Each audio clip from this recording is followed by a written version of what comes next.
Hello అందరికీ welcome back to my channel. ఈరోజైతే బెండకాయ అయితే ఫ్రై చేస్తున్నానండి. ముందే నేనైతే రైస్ అయితే వండేసానండి.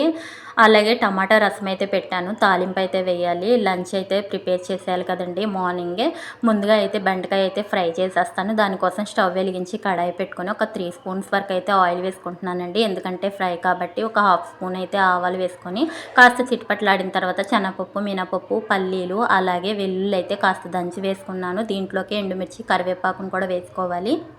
కరివేపాకు కాస్త చిటపటలాడిన తర్వాత దీంట్లో కట్ చేసుకున్న బెండకాయలను కూడా వేసేసుకొని ఒక 5 నుంచి 10 నిమిషాలు కాస్త ఫ్రై చేసుకుని మూత పెట్టి ఒక 10 నిమిషాలు అయితే మగ్గించుకుంటే మనకి ఆ జిగురు అనేది తగ్గుతుందండి. నేను బ్రేక్ఫాస్ట్లోకి అయితే గోధుమ పిండి అట్లయితే చేస్తున్నానండి. పాపకి 9కి స్కూల్ కాబట్టి తను త్వరగా వెళ్ళిపోవాలండి. దాని గురించి ముందుగా బ్రేక్ఫాస్ట్ చేసి అయితే తన్ని పంపించేస్తాను. నేనైతే డ్యూటీకి వెళ్ళే టైంలో తనకి క్యారేజ్ బాక్స్ అయితే ఇచ్చేసి అయితే వెళ్తానండి. కాస్త మగ్గిన తర్వాత దీంట్లోకైతే ఉప్పు, పసుపు అయితే వేసుకొని మరి కాసేపు అయితే మూత తీసిన తర్వాత ఫ్రై చేసుకుంటే సరిపోతుందండి. మంచిగా అయితే మనకి జిగురు పోయేంత వరకు ఫ్రై చేసుకోవాలండి. అలాగే మీకు నా వీడియోస్ నచ్చితే తప్పకుండా లైక్ చేయడానికి ట్రై చేయండి ఫ్రెండ్స్. అలాగే నా ఛానల్ని ఎవరైనా సబ్స్క్రైబ్ చేసుకోకపోతే సబ్స్క్రైబ్ కూడా చేసుకోవచ్చు కదండి. కాస్త మగ్గిన బెండకాయలో 2 స్పూన్స్ వరకు అయితే కారం వేసి ఫ్రై చేసుకుంటే మన బెండకాయ ఫ్రై అయితే రెడీ అండి. ఓకే.